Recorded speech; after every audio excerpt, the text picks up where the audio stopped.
Assalamualaikum warahmatullahi wabarakatuh.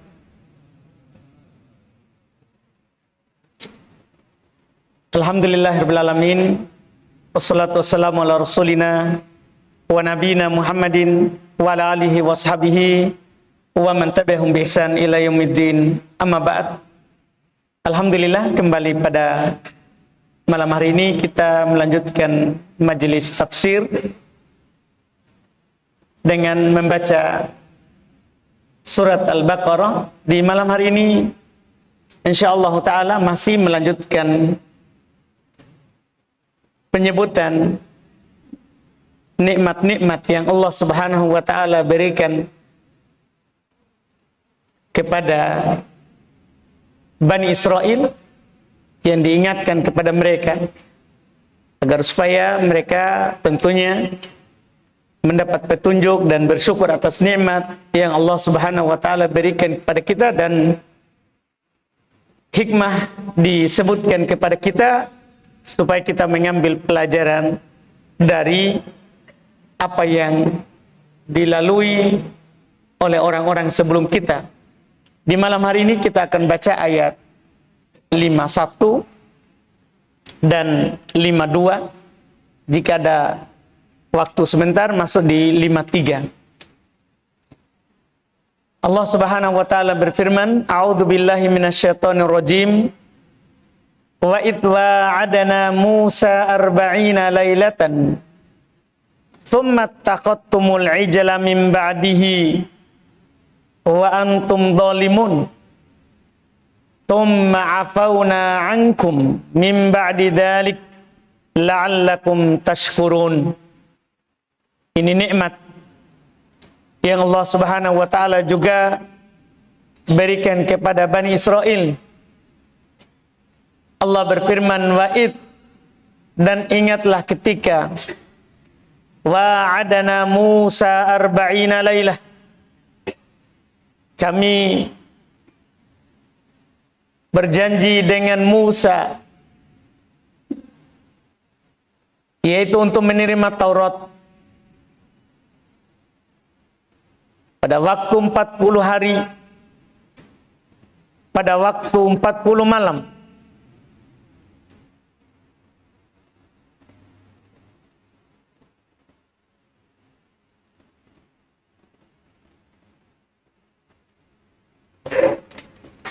Yaitu ini terjadi ketika Allah Subhanahu wa ta'ala menyelamatkan mereka dari kejaran Firaun.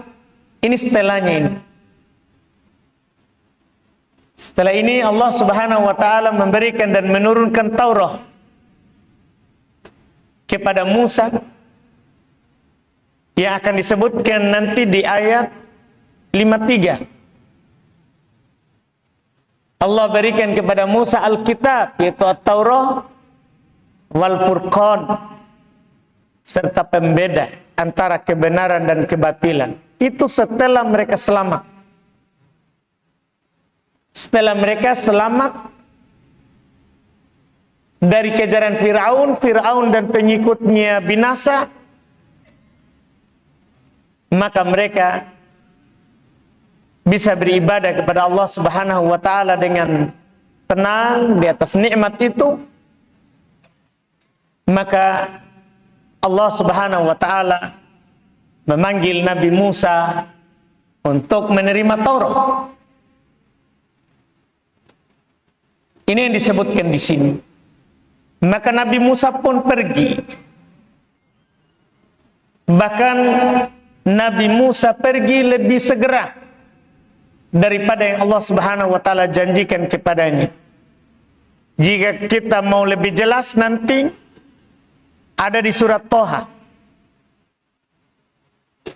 bahwa Nabi Musa ketika mendapatkan panggilan dari Allah Subhanahu wa ta'ala untuk menerima Taurat,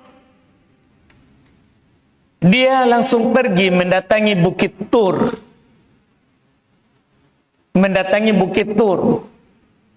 Bahkan dia datang sebelum waktu yang Allah Subhanahu wa ta'ala janjikan kepadanya. Itu karena semangatnya belum. Kita bisa buka nanti surat Toha mulai di ayat 83. Allah berkata kepadanya, "Wa ma ajalaka an qaumika ya Musa?" Mengapa kamu datang lebih cepat daripada kaummu, hai Musa? Karena Nabi Musa diperintahkan untuk membawa serta kaumnya juga yang dia pilih. Iya. Bersamanya. Allah berkata, kenapa kamu lebih duluan datang lebih cepat daripada kaummu? Maka Nabi Musa berkata kepada Allah Subhanahu wa ta'ala, menjelaskan kenapa beliau datang lebih cepat. Nabi Musa katakan, qalahum ulai ala athari wa ajiltu ilaika rabbi litarda. Kata Nabi Musa, yaitu dia berbicara dengan Rabbnya. Ini kisah menunjukkan Allah Subhanahu wa ta'ala bisa berbicara, dan berbicaranya bisa didengar, punya suara, ada hurufnya. Kenapa saya katakan begini? Karena di sana ada orang yang mengatakan Allah tidak berbicara. Quran ini bukan bicaranya Allah. Ini Quran ini makhluk, ciptaan Allah. Na'udzubillah. Enggak. Quran kalamullah. Quran itu ucapannya Allah, bukan ciptaannya Allah. Ucapannya. Jadi kalau kita baca Quran, kita membaca ucapannya Allah. Iya. Kita membaca ucapannya Allah. Ini diantara dalilnya kalau Allah itu berbicara. Iya. Musa langsung diajak bicara oleh Allah Subhanahu wa ta'ala. Allah bertanya kepadanya. Dikatakan, wa ma'ajalaka an qaumika ya Musa. Apa yang membuatmu datang lebih cepat daripada kaummu, wahai Musa? Musa menjawab, qalahum ulai ala athari wa ajiltu ilaika rabbi litarda. Ini udurnya. Mereka, kata Musa, iya, menyusuliku, dan saya bersegera kepadamu, wahai Tuhanku, litarda, agar supaya engkau ridho kepadaku. Karena Allah Subhanahu wa ta'ala suka dan cinta orang-orang yang bersegera di dalam menjawab panggilan Allah. Kita Muslim, misalnya contoh hari Jumat, Allah kan panggil kita orang beriman supaya segera menjawab panggilan Jumat. Kita baca semua firman Allah, ya ayyuhalladzina amanu idza nudiya lis-sholati min yaumil jum'ati fas'au. Itu untuk kita orang beriman, karena bersegera dalam menjawab panggilan Allah itu akan mendatangkan ridho Allah kepada kita. Inilah kata Allah. Ini alasan Musa, dan kita mencontoh ini. Dicontohnya diantaranya adalah Jumat. Allah berfirman, wahai orang-orang yang beriman, idza nudiya lis-sholati min yaumil jumu'ah, jika kalian dipanggil untuk sholat pada hari Jumat, fas'au ila dzikrillahi wa dzarul bai', bersegeralah kepada panggilan Allah, tinggalkan jual beli. Ketika zaman Utsman ibn Affan, orang mulai sibuk dengan perdagangan, beliau menyuruh muadzin untuk adzan 1 kali sebelum waktu, supaya orang segera menjawab panggilan Allah di hari Jumat. Karena ini alasannya, jika kita bersegera untuk mendapatkan dan memenuhi panggilan Allah, kita akan mendapatkan ridho Allah. Ini yang dilakukan oleh Nabi Musa, dan ini contoh untuk kita, dan syariat ini diakui oleh syariat kita yaitu bersegera ketika Allah Subhanahu wa taala memanggil kita. Ini alasan Nabi Musa. Dia ke sana meninggalkan kaumnya untuk menerima Taurat. Untuk menerima Taurat. Cuman setelah dia meninggalkan kaumnya, ada kejadian. Kejadian ini yang terjadi masih di masa Musa. Allah berfirman, "Tsumma takhadtumul ijla min ba'di." Kemudian kalian menjadikan al-ijla min ba'di, setelah sepeninggalan Musa. Ini hanya 40 hari pergi. 40 hari pergi. Nabi Musa tinggalkan kaumnya untuk pergi menerima Taurat. Apa yang terjadi? Kemudian setelah itu kalian menjadikan al-ijl, menjadikan anak sapi, iya, sebagai sembahan. Naudzubillah. Kalau kita baca sejarahnya berdasarkan Quran juga di surat Toha. Jadi ketika Nabi Musa pergi menerima Taurat, ada seorang pengikut Musa namanya Samiri. Samiri.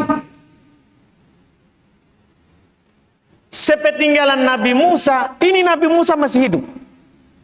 Itu menunjukkan bahwa cepat sekali Bani Israel itu berubah, Yahudi. Nabinya masih hidup, sudah begitu. Iya. Samiri, dia berkata kepada Musa ketika ditanya, "Kenapa kamu bisa menipu Bani Israel sampai mereka bisa menyembah itu patung anak sapi?" Sebentar saya akan sebutkan kenapa bisa begitu, apa yang dia buat. Qala, Samiri menjawab Musa ketika ditanya, ini Musa sudah kembali. Supaya kita paham sebentar. Qala basurtu bima lam yabsur bihi. Basurtu bima lam yabsuru bihi. Dia mengaku, Samiri. Nabi Musa bertanya kepada Samiri yang mengajak kaumnya sesat menyembah anak sapi. Nabi Musa berkata kepadanya, "Qala fama khotobuka ya Samiri." Ini namanya. Nabi Musa berkata di surat Toha ini, "Apa yang mendorongmu berbuat demikian?" Inilah orang yang membuat umat Nabi Musa pertama menyembah patung. Iya. Apa yang mendorongmu melakukan itu? Karena Nabi Musa bertanya alasan. Qala, dia berkata, basurtu bima lam yabsuru. Saya, katanya, mengetahui sesuatu yang mereka tidak tahu. Jadi dia mengaku dia lebih berilmu daripada yang lain. Akhirnya diajaklah sepeninggalan Nabi Musa kaum Yahudi untuk membuat patung anak sapi terbuat dari emas. Masing-masing mereka sumbang. Mereka sumbang dengan pengakuan, saya mengetahui apa yang mereka tidak tahu. Bayangkan, dia ngaku dia punya ilmu. Dan kesesatan di umat ini bukan dari orang bodoh. Rata-rata dari orang yang punya ilmu. Karena kita akan tertipu dengan orang yang punya ilmu daripada orang yang tidak punya ilmu. Walaupun di sana juga ada orang tertipu dengan orang yang mengaku punya ilmu padahal dia tidak punya ilmu. Pokoknya Setan bisa masuk di kita di orang soleh. Setan masuk di orang baik. Akhirnya Samiri mengajak kaum Nabi Musa ini dengan mengakui dia tuh punya ilmu membuat patung. Patungnya ini ada lubangnya, ada lubang di depan, di mulutnya, dan ada lubang di belakang. Ketika ada angin, maka dia akan punya suara. Itulah dia yang katakan, itu dia yang berbicara, itu Tuhan. Na'udzubillah. Allah katakan di Quran gambarannya, fa akhraja lahum ijlan jasadan lahu khuwar. Samiri pekerjaannya Samiri mengeluarkan untuk mereka patung anak sapi yang ada suaranya. Bayangkan gampangnya itu orang tertipu jika yang mengajaknya adalah orang yang berilmu atau yang mengaku berilmu. Dia keluarkan aja suara. Apa dia bilang? Faqalu hada ilahukum wa ilahu Musa.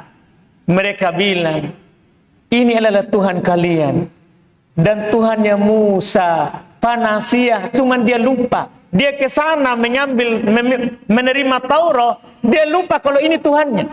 Na'udzubillah. Akhirnya apa yang terjadi? Mereka itikaf. Mereka beribadah menyembah itu patung. Na'udzubillah. Disitulah Allah Subhanahu wa ta'ala katakan kepada Nabi Musa di surat Toha juga, bahwa kaumnya telah mengambil al-ijil, mengambil Tuhan dari patung sapi. Na'udzubillah. Iya. Nabi Musa kembali kepada kaumnya setelah menerima Taurat dan sampai kepada kaumnya. Saking marahnya dia lempar lembaran Taurat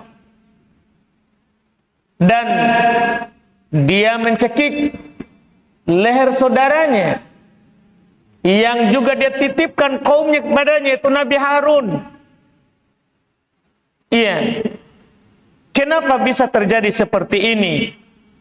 Tapi Nabi Harun bilang, mereka membuat saya tidak berkuasa. Inilah kejahatan Bani Israel. Iya. Jangan heran, Nabi saja memimpinnya, mereka tidak ikut. Apalagi kalau bukan Nabi. Iya, kedurhakaan mereka itu sudah dari zaman ke zaman begitu. Mereka adalah orang yang selalu khianat, mengingkari janji. Mengingkari janji. Janji kepada Allah, janji kepada Rasul. Iya. Dan bersamaan dengan itu, ini yang Allah ingatkan kepada mereka di surat ini. Allah katakan, "Tsumma taqattumul ijla min ba'dihi wa antum dzalimun." Kemudian kalian mengambil al-ijl, menjadikan patung dari anak sapi yang tadi punya suara. Di surat Toha dijelaskan, wa antum dzalimun, dalam keadaan kalian zalim. Karena menyembah selain Allah itu adalah kedzaliman yang paling besar. Allah tidak butuh perantara. Makanya Allah Subhanahu wa ta'ala ingatkan kita di surat Luqman supaya kita hati-hati dari yang namanya menduakan Allah dengan sesuatu apapun, karena itu adalah kedzaliman paling besar. Allah berfirman, "Inna syirka la dzulmun 'adzim." Sungguh kesyirikan itu adalah kedzaliman yang besar. Itu anta ja'ala lillahi niddan wa huwa khalaqak. Itulah syirik. Kamu membuat tandingan untuk Allah sementara dia Allah menciptamu. Allah yang menciptamu. bukan patung. Allah yang menciptamu, bukan pohon, bukan batu, bukan matahari, bukan bulan, tapi kamu menyembah selain Allah.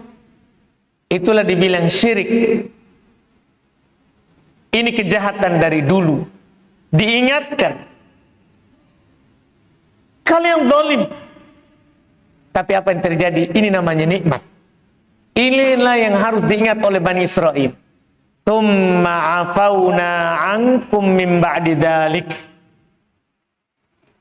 Kemudian kami maafkan kalian setelah itu. Bayangkan. Kejahatan paling besar.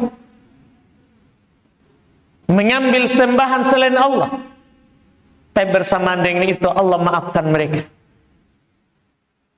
Ini menunjukkan kepada kita bahwa sebesar apapun dosa yang kita lakukan, yang penting kita bertobat. Iya. Yang penting kita bertobat.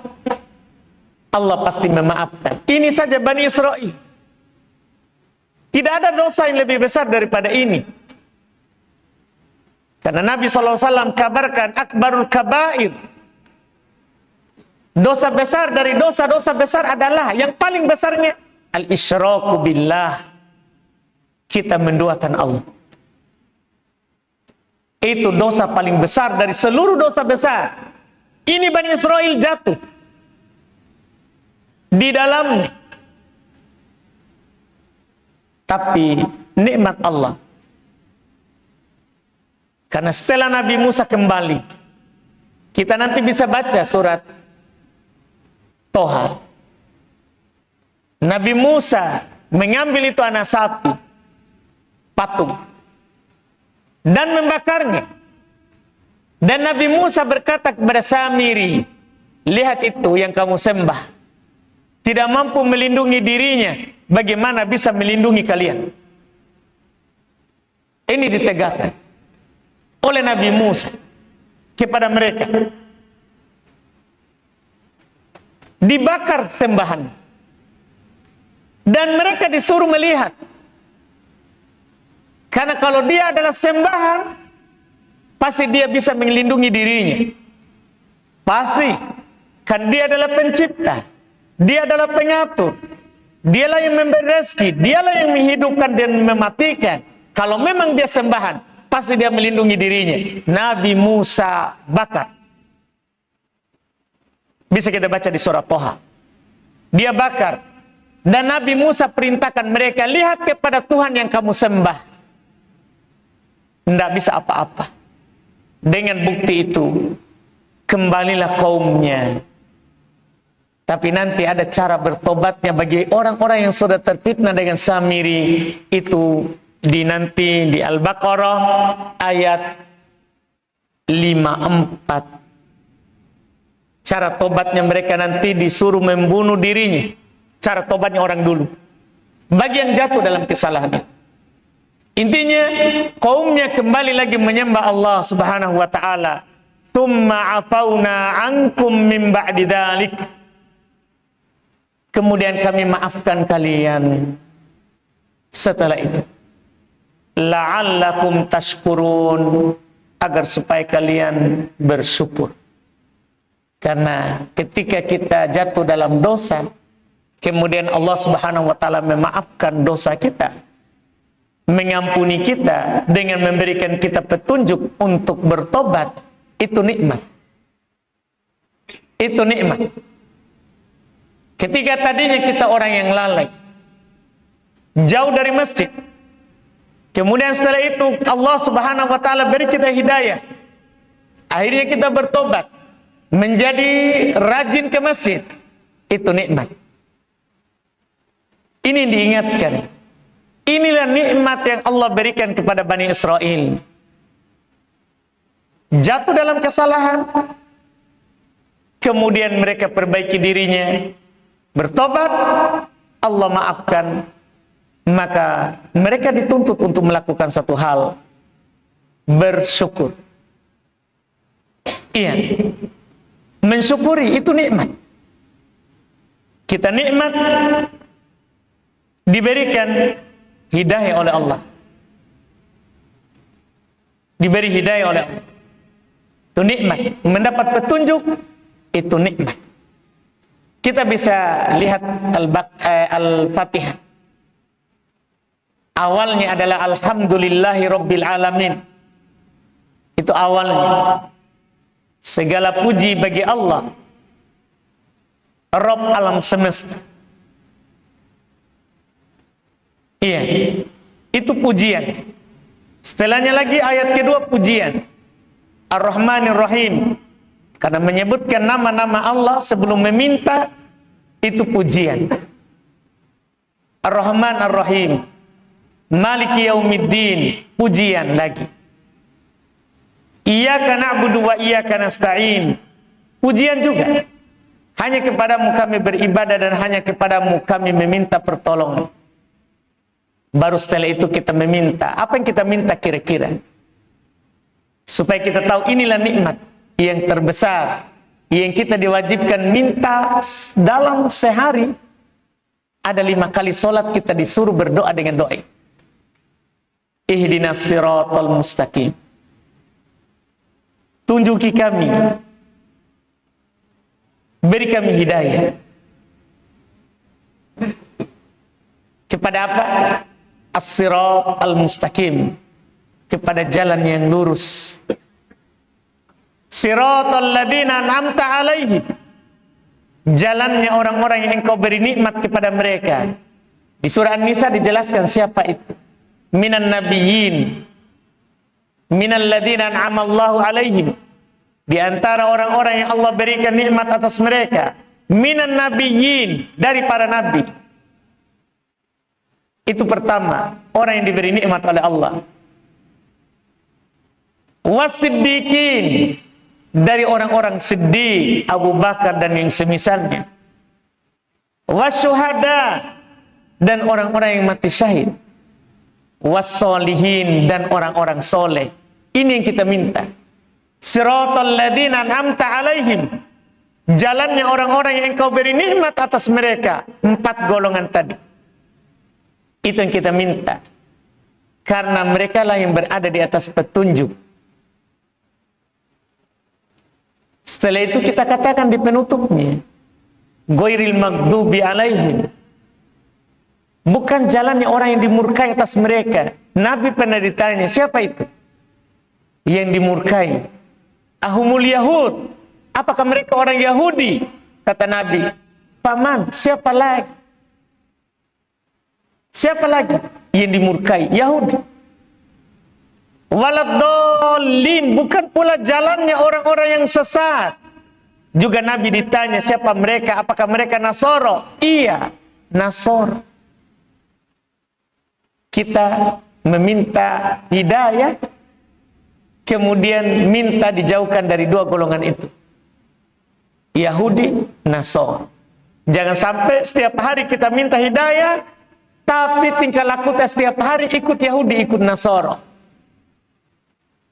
Iya. Kita meminta untuk dihindarkan, tapi kita malah ikut. Hati-hati. Allah berfirman di Quran, Ya ayyuhalladzina amanu la tattakhidu aduwwi wa aduwwakum awliya. Wahai orang-orang beriman, jangan menjadikan musuhku dan musuh kalian sebagai orang yang kalian cintai. Iya. Ini kita dilarang. Nah, ini harus kita pahami. Nikmat kita dapat petunjuk Islam itu berharga. Jangan kita berpaling dari situ. Kita harus bersyukur punya Islam. Kita bersyukur beragama Islam. Beragama dengan agama Nabi terakhir yang Sayyidu Waladi Adam. Nabi merupakan pimpinan anak Adam. Pimpinan anak Adam yang nanti di hari kiamat beliaulah yang memberikan syafaat supaya kita segera dihisab. Semua nabi ketika didatangi oleh manusia, mereka cuma bisa bilang nafsi, nafsi. Orang-orang di padang mahsyar berdiri di matahari yang didekatkan. Mereka lama menunggu dihisab. Ada yang mendatangi Adam. supaya berdoa kepada Allah supaya segera dihisab. Tentukan siapa surga, siapa neraka. Adam menceritakan udurnya dan mengatakan diriku. Mereka datang pada Rasul pertama, Nuh. Ya. Kalau Adam menjelaskan udurnya, saya pernah melanggar, memakan pohon terlarang. Nabi Nuh, Rasul pertama didatangi oleh kaumnya supaya segera dihisab. Tapi Nabi Nuh berkata, saya pernah meminta kepada Allah sesuatu yang tidak boleh saya minta, yaitu waktu beliau dan orang-orang yang beriman bersamanya naik di perahu, anaknya tidak ikut karena tidak beriman kepada Nuh. Dia minta kepada Allah, berdoa, itu adalah anakku, dan dia memanggil anaknya naik ke perahu. Cuman anaknya bilang, saya akan berlindung ke gunung. Iya. Allah bantah, Allah salahkan Nabi Nuh, itu bukan anakmu. Karena anak itu adalah yang ikut denganmu agamanya. Yang tidak ikut bukan anak. Tidak bermanfaat hari ini bapak. Keturunan tidak bermanfaat kalau sudah datang adab Allah. Itu alasannya akhirnya dia katakan nafsi. Mereka datang kepada Nabi Ibrahim. Mereka datang kepada Nabi Musa. Mereka datang kepada Nabi Isa. Semuanya mengatakan diriku. Siapa yang bisa memberikan syafaat? Nabi Muhammad SAW. Merugi kita kalau ikut agama lain, kita kesampingkan agama kita. Beliaulah yang memintakan syafaat. Makanya Nabi SAW bersabda, as'adun nasi bisyafaat yaumil qiyamah man qala la ilaha illallah khalisan min qalbi.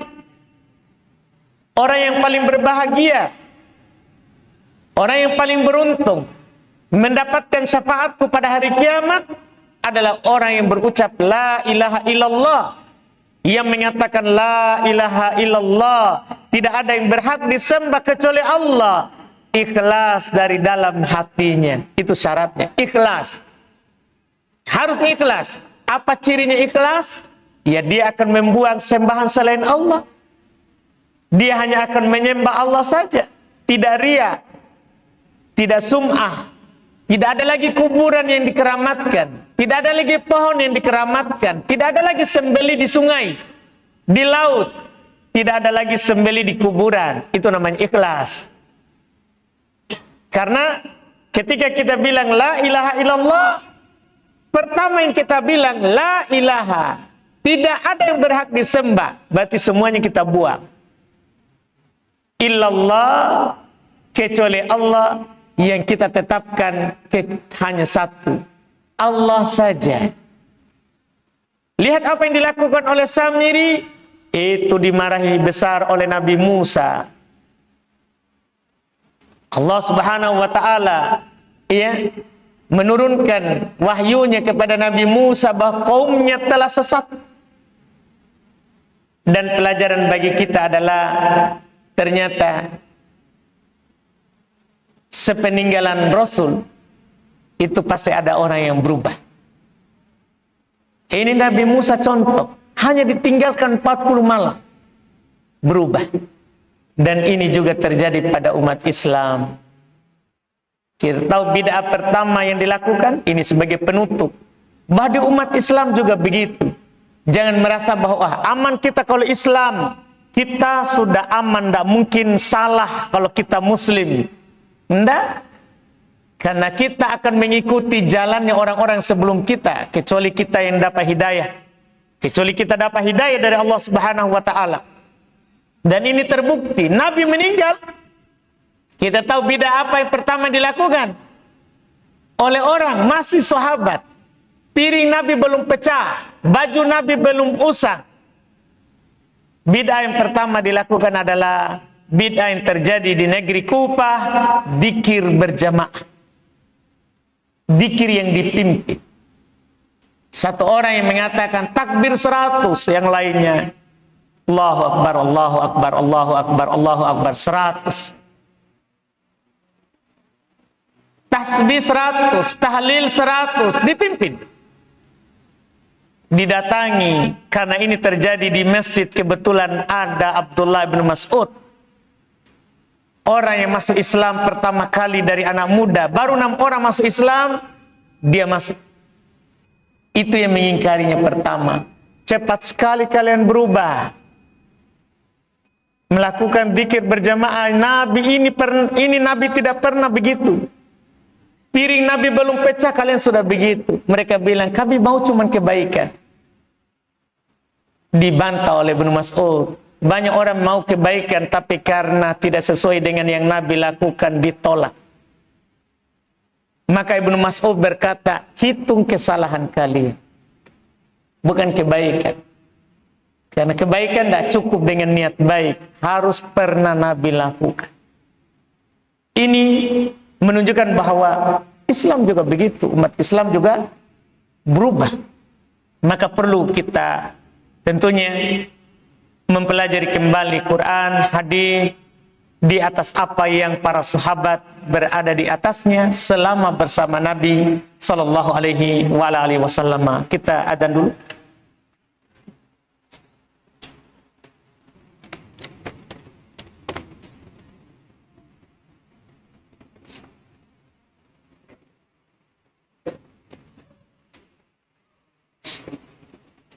Kita sini baca pertanyaan kertas, boleh bertanya langsung. Sini jika ada teman yang baru mulai berhijrah dan baru mengenal sunnah, apa paling utama dan paling penting yang bisa kita anjurkan kepada teman tersebut untuk diperbaiki atau dipelajari? Dan mana yang lebih utama, melaksanakan perintah Allah atau menjauhi larangan Allah? Pernyataan terakhir dulu itu ada masalah. Iya, larangan melakukan perintah dan menjauhi larangan itu sama hukum. Karena menjalankan perintah ya perintah Allah. Allah yang perintah. Meninggalkan larangan ya larangan Allah. Allah yang larang. Tidak ada bedanya. Sebagaimana kita menjalankan perintah karena Allah perintah, maka kita juga jauhi larangan sebagaimana karena Allah larang. Demikian pula Nabi kita. Kita melakukan perintah karena Nabi perintah, dan kita tinggalkan larangan karena Nabi larang, itu juga sama hukumnya. Makanya di Quran terkait dengan Nabi kita sallallahu alaihi wasallam, Allah Subhanahu wa taala berfirman, "Wa ma atakumur rasulu fakhuduh." Apa yang dibawa Rasul, ambil, perintah. "Wa manahakum anu pantahu," kan digandengkan. Apa yang dilarang oleh Rasul, tinggalkan, kan digandengkan. Oleh karena itu, pengertian perintah dan larangan di dalam istilah ulama usul adalah at-thalab. Adalah meminta untuk melakukan itulah perintah, meminta untuk meninggalkan itulah larangan. Dua-duanya masuk dalam satu kata, tolak. Iya, permintaan dari syari, permintaan dari yang mensyariatkan syariat ini. Itu disebut perintah atau larangan. Tidak boleh kita bedakan. Tidak boleh kita bedakan. Iya, wallahualam. Kemudian yang terkait dengan pertanyaan di awal, ya orang kalau baru belajar, yang paling utama adalah dia perbaiki tauhidnya, la ilaha illallah. Itu yang paling pertama. Jika sudah bagus, sudah dipelajari, tahu makna la ilaha illallah, apa hak dan kewajiban la ilaha illallah, dan apa pembatalnya. Setelah tahu itu, pelajari sholat 5 waktu. Bagaimana Nabi sholat? Setelah itu kalau dia sudah paham, dia belajar zakat. Supaya kalau ada yang harta yang dia punya, dia keluarkan zakat. Kemudian puasa kalau datang Ramadan. Kemudian haji kalau dia memang mampu berhaji. Tapi yang paling penting tauhid dan sholat. Itu utama. Ketika Nabi SAW mengutus Mu'adz ke Yaman, Nabi mengatakan kepadanya, menggariskan garis yang harus dia dakwakan. Ini bagi semua orang yang berdakwah harus seperti itu. Iya. Kata Nabi kepada Mu'adz, "Falyakun awwal ma tad'uhum ilaih syahadata alla ilaha illallah." Di sebagian riwayat dikatakan ila ayyuhidullah. Hendaklah yang pertama sekali kamu dakwakan mereka kepada Islam adalah syahadat la ilaha illallah. Dalam riwayat dikatakan yaitu mereka agar supaya mentauhidkan Allah. Itu dulu. Fa innahum ata'uka lidzalik. Kalau mereka sudah taat kepada kamu dalam itu, mereka sudah paham syahadat, mereka sudah paham la ilaha illallah, fa'akhbirhum, kabarkan kepada mereka, a'limhum, ajarkan kepada mereka, annallaha aftarada alaihim khams salawatin fi kulli yaumin wa lailah, bahwa Allah mewajibkan kepada mereka solat 5 kali dalam sehari dan semalam. Jadi solat itu setelah mereka paham syahadat, bukan solat dulu. Sebagian orang yang penting solat, bermi syahadatnya tidak paham. Enggak, karena percuma solat kalau kita tidak paham syahadat, tidak paham la ilaha illallah. Makanya banyak orang habis solat pergi juga ke kuburan menyembeli. Menyembeli juga di sungai, padahal yang menyembeli di sungai itu Pak Haji. Kenapa? La ilaha illallah. Sementara dulu orang musyrik, ketika Nabi bilang la ilaha illallah, dia mau menjadikan Tuhan hanya satu, karena dia ada patung, ada kuburan. Mereka tidak mau kan, dia paham makna la ilaha illallah. Orang Arab paham keharusannya kalau dia ngomong itu.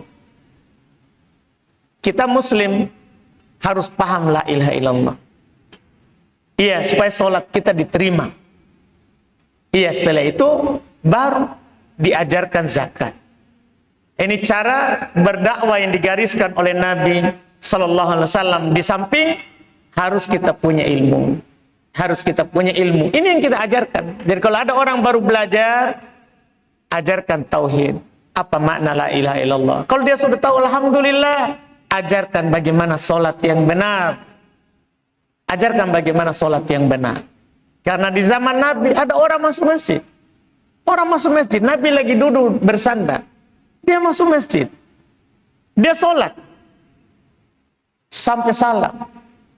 Setelah sholat dia datangi Nabi. Salam kepada Nabi. Setelah jawab salam kata Nabi, ulang sholatmu.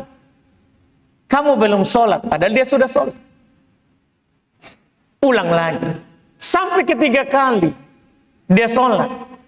Sampai dia menyerah dan berkata, saya tidak bisa lagi lebih bagus daripada ini yang saya lakukan. Maka Nabi ajarkan kepadanya sholat, baru sah. Ini menunjukkan sholat harus sesuai dengan yang Nabi ajarkan. Nah, itu yang dipelajari. Ada orang baru belajar sholat, diajarkan. Apa yang Nabi lakukan di awal sholat, sebelum sholat, setelah sholat, diajarkan kepadanya. Baru setelah itu berpindah ke zakat jika dia sudah paham. Itu semua orang baru belajar begitu diajarkan. Karena yang penting-penting dulu. Jangan dulu pergi ajak dia membahas ada daurah, apa judulnya? Indahnya poligami. Jangan. Terlalu cepat. Sholat saja tidak tahu sudah bicara poligami. Jangan. Itu bahaya. Ada temanku itu, ajak istrinya begitu. Langsung istrinya tidak mau lagi ikut taklim. Gimana caranya? Istrinya saja belum paham syahadat yang benar, sholatnya saja belum tahu cara yang benar bertakbir, sudah pergi belajar poligami. Iya, bagus, tapi itu namanya tidak terlalu penting daripada syahadat, sholat. Membuat dia nanti tidak bisa lagi belajar sholat. Akhirnya tidak mau belajar sholat. Bahkan kalau diajak ke talim, tidak mau lagi. Siapa? Ustaz. Ustaz yang bagaimana? Berjenggot. Kalau berjenggot itu poligami jadi bahas. Ini memang masalah. Rusak kita, Pak. Gara-gara kita salah cara mengajak istri. Iya, terlalu bersemangat. Iya, terlalu bersemangat. Ini yang harus dipahami. Ajak dulu. Ya, kayak di majelis tafsir begini, itu bagus. Karena pembahasannya bebas. Kadang tauhid, kadang fikih. Itu kan sudah masuk semua nanti. Masuk semua. Yang jelas kita kalau tidak bisa belajar sendiri, maka cari majelis. Tauhid paling penting. Setelah itu belajar, datangi majelis sholat yang membahas fikih sholat. Baru nanti zakat. Pokoknya penting dulu, baru penting berikutnya, baru penting berikutnya. Iya, karena ilmu ini kalau kita mau ambil semuanya kita tidak bisa dapat. Ambil saja bagian yang penting-penting dulu, baru yang penting. Wallahu a'lam. Ada pertanyaan? Langsung? Tidak ada ini ya? Atau terus pertanyaan tak apa? Silakan Pak.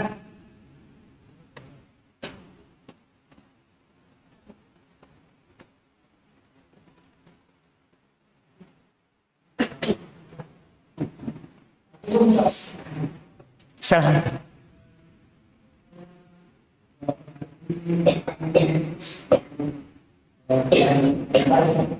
Ya.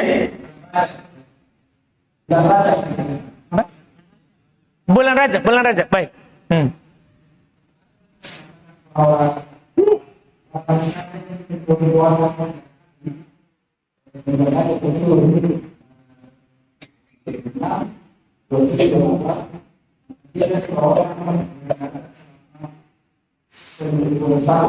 Masya Allah.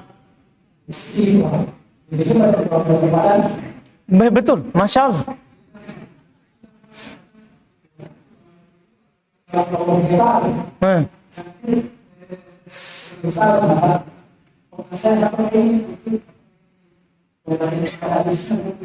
Iya Pak, ada hadisnya, palsu. Iya, ada hadisnya itu Pak. Orang terkait dengan Bapak ini memang hadis yang tersebar di Rajab, di bulan Rajab. Iya, tapi palsu Pak. Masa rukun Islam lebih hebat?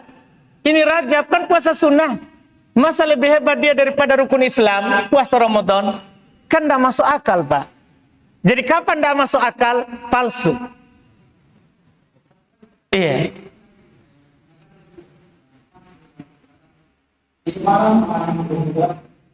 Imam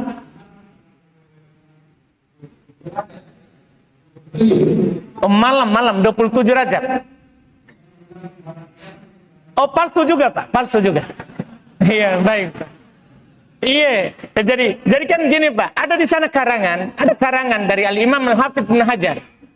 Ada karangan dari Imam Al-Hafidz Ibnu Hajar, kumpulan hadis palsu terkait dengan Rajab. Yang mana kesimpulannya, rawan nas ajaib. Manusia-manusia telah meriwayatkan terkait dengan bulan Rajab hadis-hadis yang penuh dengan keajaiban. Semuanya palsu Pak. Begitu Pak. Karena sudah bunyi, intinya palsu. Iya, alhamdulillah. Iya. Kita tutup dulu. Subhanaka hamdik, asyhadu an la ilaha illa anta astaghfiruka wa atubu ilaik. Assalamualaikum warahmatullahi wabarakatuh.